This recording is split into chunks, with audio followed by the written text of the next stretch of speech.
এর আগের ক্লাসে আমরা মানুষের চোখের দৃষ্টিজনিত ত্রুটি এবং তার প্রতিকার নিয়ে আলোচনা করেছি। আজকে আমরা আলোর বিচ্ছুরণ নিয়ে আলোচনা। আলোর বিচ্ছুরণ বা ডিসপারশন অফ লাইট কি না, সাদা আলো যখন কোনো স্বচ্ছ প্রতিসারক মাধ্যম যেমন প্রিজমের মধ্য দিয়ে সাদা আলো যখন স্বচ্ছ প্রতিসারক মাধ্যম এই প্রিজমের মধ্য দিয়ে প্রতিসৃত হয়, তখন এই সাদা আলো সাতটা বর্ণে ভেঙে যায়। এই সাদা আলো সাতটা বর্ণে ভেঙে যায়। এই সাতটা বর্ণে বিভক্ত হওয়ার ঘটনাকে বলা হয় আলোর বিচ্ছুরণ বা ডিসপারশন অফ লাইট। সেই সাতটা বর্ণ কি কি? V, I, B, G, Y O R. অর্থাৎ ভি মানে ভায়োলেট বেগুনি, আই মানে ইন্ডিগো নীল আকাশ নীল, বি মানে ব্লু মানে আকাশি, জি মানে গ্রিন মানে সবুজ, ওয়াই মানে ইয়েলো মানে হলুদ, ও মানে অরেঞ্জ মানে কমলা, আর মানে রেড মানে লাল।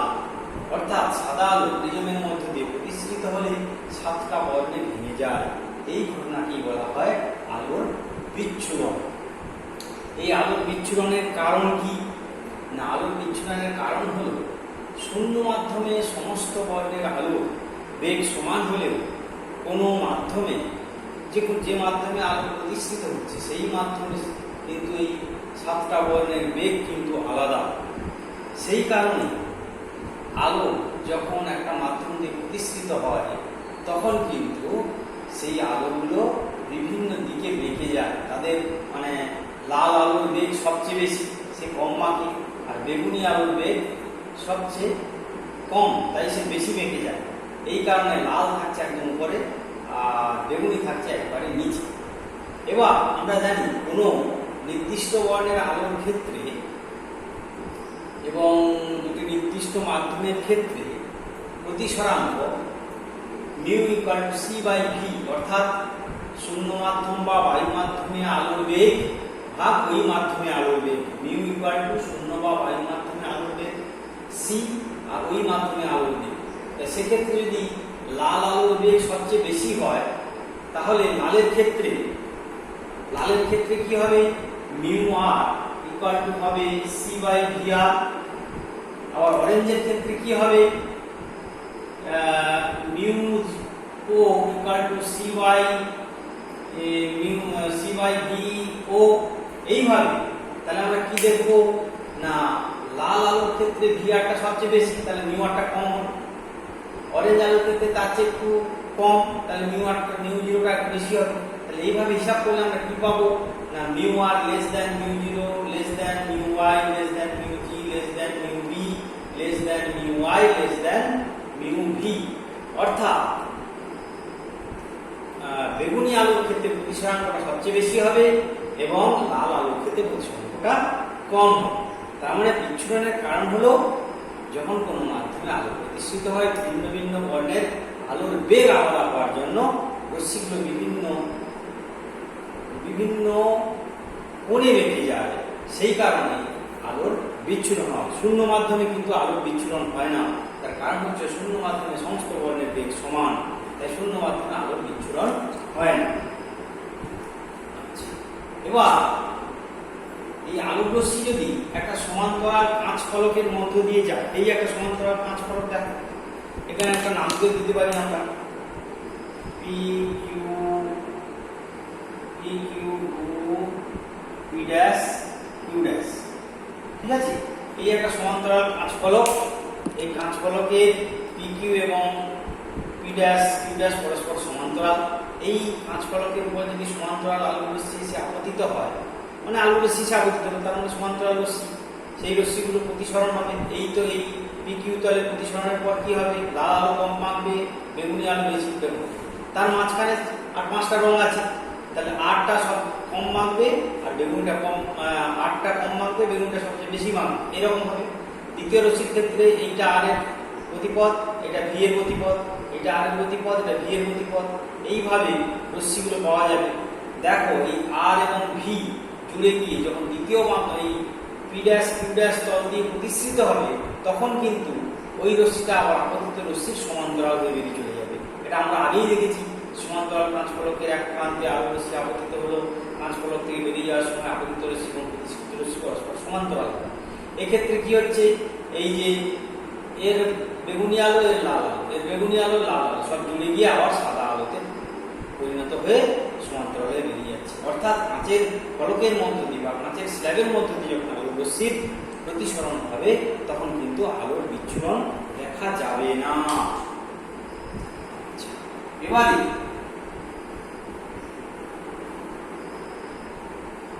আমরা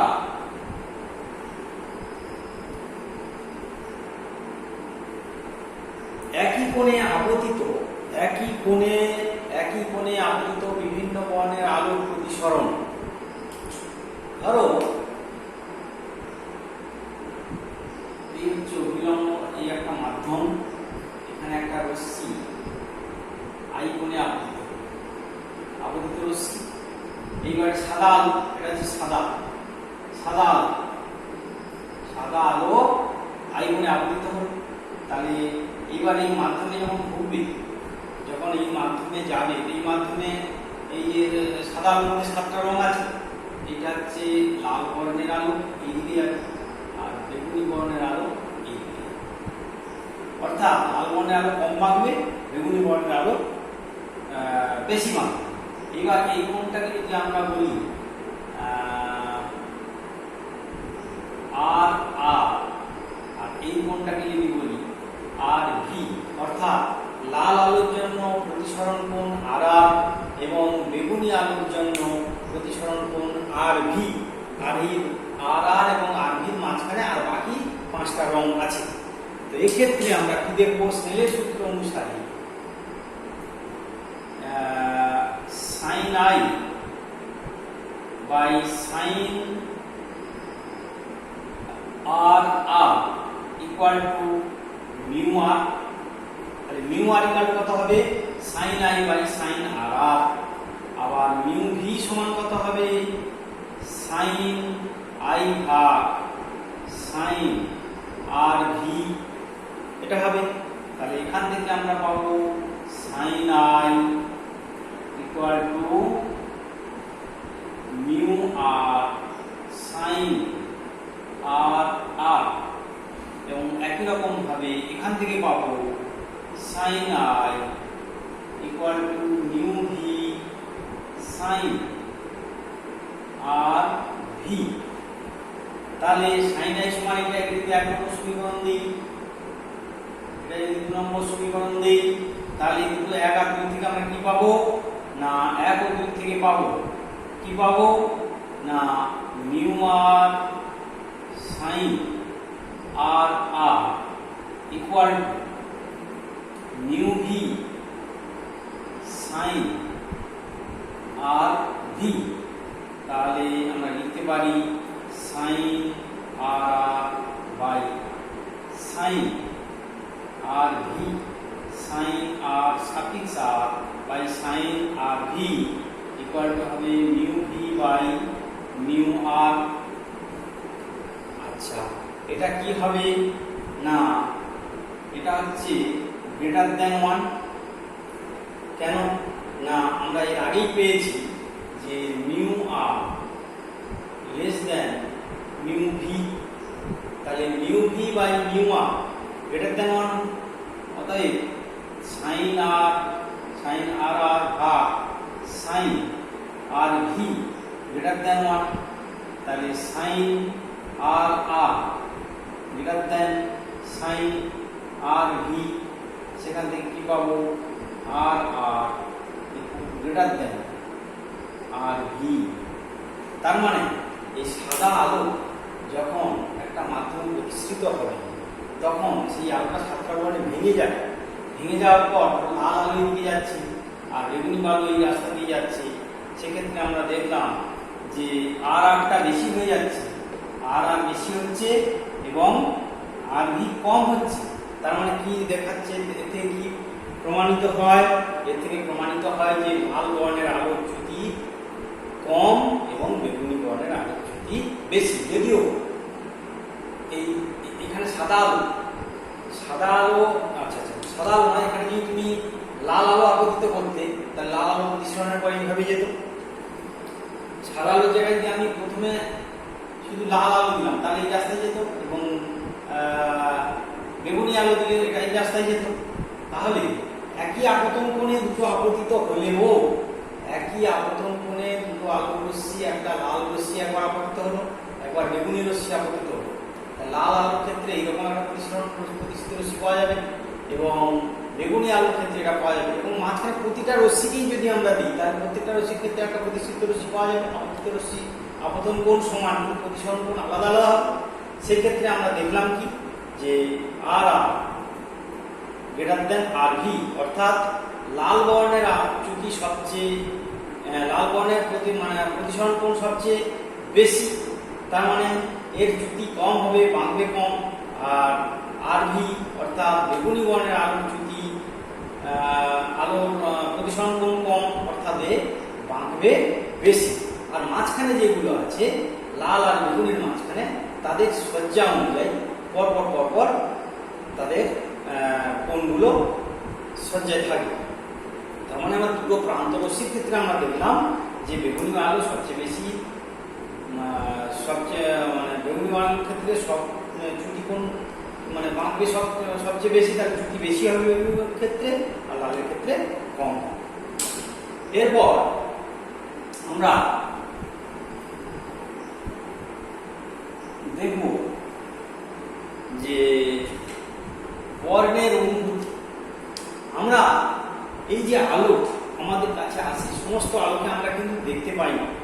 আমরা কোন কোন আলোকে দেখতে পাই না, যে সমস্ত আলো তরঙ্গ দৈর্ঘ্য 4000 অ্যাংস্ট্রম থেকে 8000 অ্যাংস্ট্রম তরঙ্গ দৈর্ঘ্য, 4000 অ্যাংস্ট্রম থেকে 8000 অ্যাংস্ট্রম তরঙ্গ দৈর্ঘ্যের মধ্যে পড়ে, সেই সমস্ত আলোকে আমরা দেখতে পাই। সেটাকে বলা হচ্ছে ভিজিবল রেঞ্জ অফ স্পেকট্রাম। অর্থাৎ এই আলোগুলোকে, এই তরঙ্গ দৈর্ঘ্যের মধ্যে যে সমস্ত আলো পড়বে সেই সমস্ত আলোকে আমরা দেখতে পাই।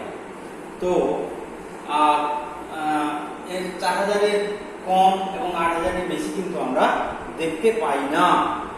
এইটা হচ্ছে আমাদের বলে ভিজিবল রেঞ্জ। এই ভিজিবল রেঞ্জ এইটা হচ্ছে দেখতে পাই। আর 4000-এর কম হলে ইনভিজিবল, 8000-এর বেশি হলেও, 8000 অ্যাংস্ট্রমের বেশি হলেও আমরা ইনভিজিবল দেখতে পাই না। ওটা হচ্ছে বর্ণের অনুভূতি।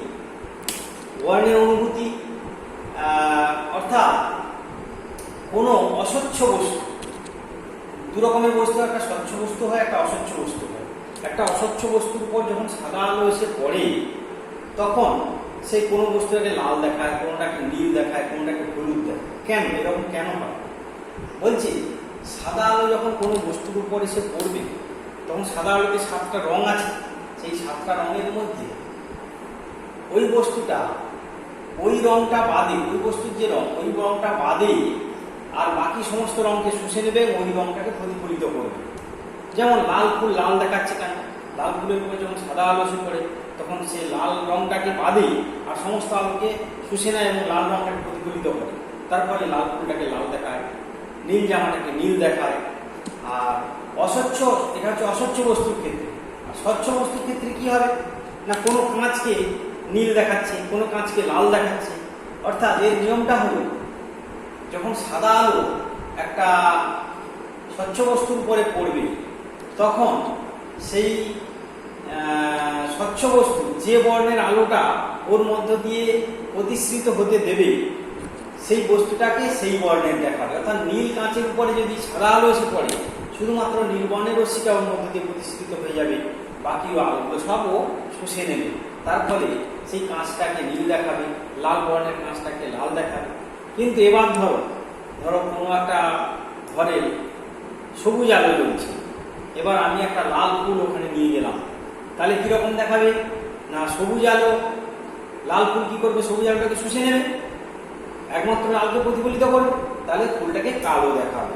অর্থাৎ সবুজ বর্ণের ঘরে, সবুজ বর্ণের আলো জ্বলছে এরকম ঘরে যদি আমরা লাল বর্ণের ফুল নিয়ে যাই, সেটাকে কালো দেখাবে। আচ্ছা, এরপরে আসছে আলোক তরঙ্গ তড়িৎ চুম্বকীয় বর্ণালী। এই যে বললাম, এই যে 4000 অ্যাংস্ট্রম থেকে 8000 অ্যাংস্ট্রম পাল্লার মধ্যে যে সমস্ত আলো পড়ে, তরঙ্গদৈর্ঘ্যের আলো পড়ে, তাকে বলা হচ্ছে দৃশ্যমান আলো, আমরা দেখতে পাই। আর 4000 অ্যাংস্ট্রমের চেয়ে কম, এর যদি কম হয় এই দিকটা 4000 অ্যাংস্ট্রমের কম, 4000 অ্যাংস্ট্রমের কম, আর এটা হচ্ছে এই দিকটা 8000 অ্যাংস্ট্রমের বেশি। আচ্ছা, এটাকে বলা হচ্ছে আল্ট্রা ভায়োলেট। এটাকে কি বলে? আল্ট্রা ভায়োলেট, অতিবেগুনি রশ্মি। আল্ট্রা ভায়োলেট, অতিবেগুনি। এটা হচ্ছে ইনফ্রারেড, ইনফ্রারেড, এগুলো ইনভিজিবল। আল্ট্রা ভায়োলেট অতিবেগুনি রশ্মি আমরা দেখতে পাই না, অতিবেগুনি রশ্মি আমরা দেখতে পাই না, ইনফ্রারেড আমরা দেখতে পাই না। অতিবেগুনি রশ্মি আল্ট্রা ভায়োলেট এটাকেও আমরা দেখতে পাই না, এবং যেটা তোমার ইনফ্রারেড ওটাকে আমরা দেখতে পাই না, শুধুমাত্র দেখতে পাই 4000 থেকে 8000 অ্যাংস্ট্রম পাল্লার মধ্যে যে সমস্ত তরঙ্গদৈর্ঘ্যে আলো এসে পৌঁছায় সেগুলো আমরা দেখতে পাই। এদিকে আল্ট্রা ভায়োলেটের সঙ্গে আরো থাকছে এক্স রে, তোমার গামা রে, এইগুলো। আর ওইদিকে থাকছে তোমার ইনফ্রারেড, মাইক্রোওয়েভ, আর থাকছে তোমার রেডিও ওয়েভ। এদিকটাতে থাকছে ইনফ্রারেড, মাইক্রোওয়েভ, রেডিও ওয়েভ, আর এদিকটা থাকছে ultraviolet, X ray, gamma ray. তাহলে এই সমস্ত রশ্মিকে কিন্তু আমরা দেখতে পাবো না। 4000 অ্যাংস্ট্রমের কম তরঙ্গদৈর্ঘ্যের রশ্মিকে আমরা দেখতে পাবো না, যেহেতু আল্ট্রা ভায়োলেট বা অতিবেগুনি রশ্মি, এক্স রে, গামা রে এগুলো দেখতে পাবো না। আর এখানে কি হচ্ছে, 4000 অ্যাংস্ট্রমের বেশি ইনফ্রারেড, মাইক্রোওয়েভ, রেডিও ওয়েভ এগুলোকে আমরা দেখতে পাবো। এবার হচ্ছে অতিবেগুনি রশ্মি, এক্স রশ্মি এবং গামা রশ্মির ব্যবহার। অতিবেগুনি রশ্মি, অতিবেগুনি রশ্মি, আর এক্স রে, এক্স রশ্মি, হচ্ছে গামা রে বা গামা রশ্মি। অতিবেগুনি রশ্মি কি কাজে ব্যবহার করা হয় না? অতিবেগুনি রশ্মি জীবাণুনাশক হিসাবে, জীবাণুনাশক হিসাবে ব্যবহার করা হয়। আবার অণুর গঠনের পরীক্ষার কাজে লাগে। আর এর ক্ষতিকারক প্রভাব কি? এই অতিবেগুনি রশ্মি যদি আমাদের চোখের রেটিনায় এসে পড়ে তাহলে কিন্তু আমাদের চোখের রেটিনা নষ্ট হয়ে যেতে পারে, আমরা চিরকালের জন্য অন্ধ হয়ে যেতে পারি। এক্স রশ্মি, এক্স রশ্মি কি কাজে লাগে? এক্স রশ্মি তোমার ভাঙা ঘাড়ের ছবি তুলতে কাজে লাগে, মানুষের দেহের অভ্যন্তরীণ নানা রকম ছবি তুলতে কাজে লাগে। এবং এক্স রশ্মি আমাদের চামড়ার উপর বা শরীরের ভিতরে যদি বারবার যায় তাহলে শ্বেত কণিকাকে নষ্ট করে দিতে পারে, এটা ক্ষতিকারক। আর গামা রশ্মি এর ব্যবহার কি না? ক্যান্সার চিকিৎসার কাজে, রেডিওথেরাপিতে কাজে লাগে। মানে ক্যান্সারগ্রস্ত কোষকে গামা রশ্মিতে পুড়িয়ে দেওয়া হয়, নষ্ট করে দেওয়া হয়। আর এটা আমাদের সে ক্ষতিকারক প্রভাব হলো, এটা যদি আমাদের শরীরের ভিতর দিয়ে যায় তাহলে ক্ষত সৃষ্টি করতে পারে এবং আমাদের ক্যান্সার পর্যন্ত হয়ে যেতে পারে। আচ্ছা, এরপর আমরা আসছি আলোর বিক্ষেপণ কাকে বলে? আলোর বিক্ষেপণ, আলোর বিক্ষেপণ, আলোর বিক্ষেপণ কাকে বলে না? বাতাসে ভাসমান ছোট ছোট ধূলিকণা অথবা গ্যাসের অণু যাদের আকার ওর উপরে যে আলো রশ্মিটা পড়ছে তাদের চেয়ে, তার তরঙ্গদৈর্ঘ্যের চেয়ে যদি কম হয় তাহলে সেই সমস্ত রশ্মিকে ওরা শুষে নেবে এবং একই তরঙ্গদৈর্ঘ্যের আলো ওরা ছড়িয়ে দেবে, শুষে নেওয়ার পর ছড়িয়ে দেবে। এই ঘটনাকে বলা হচ্ছে আলোর বিক্ষেপণ। অর্থাৎ আলোর তরঙ্গদৈর্ঘ্যের তুলনায় ছোট বাতাসে ভাসমান ধূলিকণা অথবা গ্যাসের অণু তার চেয়ে বেশি তরঙ্গদৈর্ঘ্যের, তার আকারের তুলনায় বেশি তরঙ্গদৈর্ঘ্যের আলোকে শুষে নেয় এবং একই তরঙ্গদৈর্ঘ্যের আলোকে আবার চারদিকে ছড়িয়ে দেয়। এই ঘটনাকে বলা হচ্ছে স্ক্যাটারিং অফ লাইট বা আলোর বিক্ষেপণ।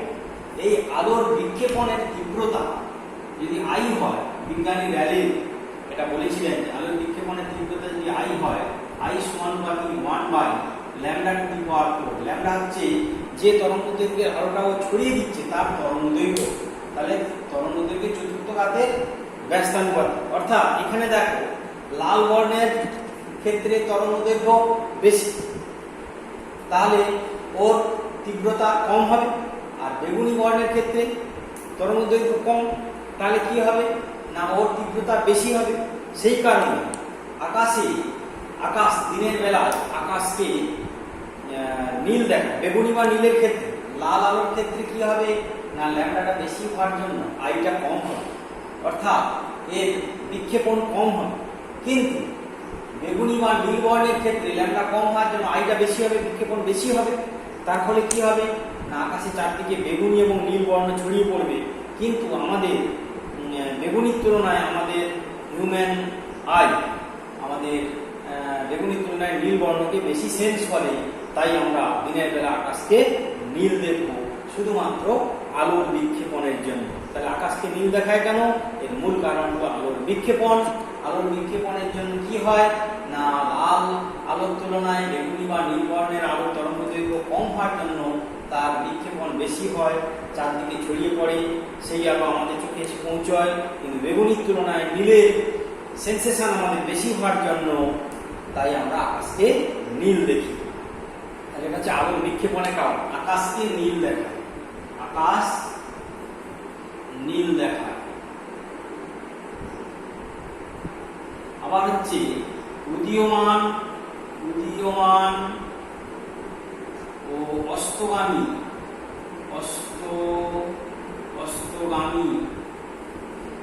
সূর্যকে লাল দেখা,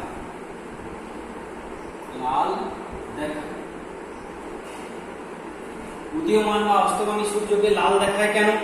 না তার কারণ হলো আলোর সেই বিক্ষেপণ তত্ত্ব আই সমানুপাতিক 1/λ⁴। তাহলে উদীয়মান আর অস্তগামী সূর্যকে লাল দেখানোর কারণ হলো উদীয়মান অথবা অস্তগামী সূর্যের যে আলোটা অনেকটা রাস্তা অতিক্রম করে আমাদের চোখে এসে পৌঁছয়, তখন আলোর বিক্ষেপণের জন্য লাল বর্ণের যেহেতু তরঙ্গ দৈর্ঘ্য বেশি, ওর বিক্ষেপণ কম হয়, তাই সোজাসুজি আমাদের চোখে এসে পৌঁছায়। আর বাকি বর্ণের আলোর বিক্ষেপণ বেশি হওয়ার জন্য তারা ছড়িয়ে যায়।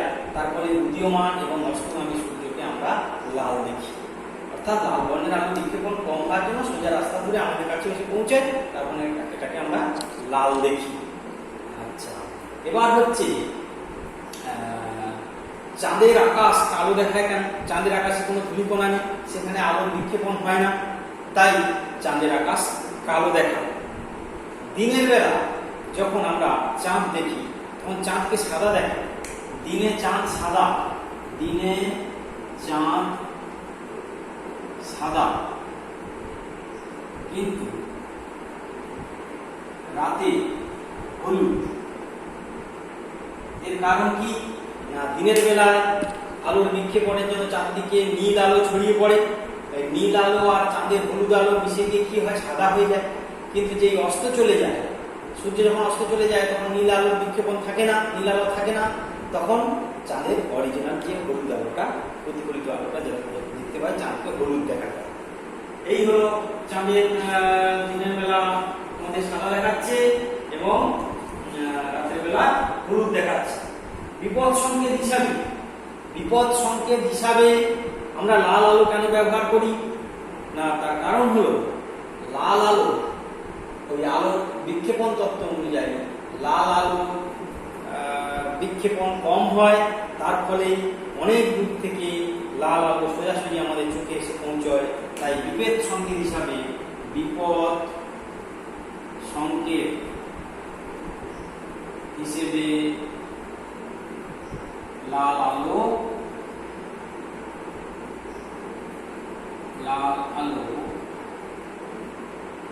ব্যবহার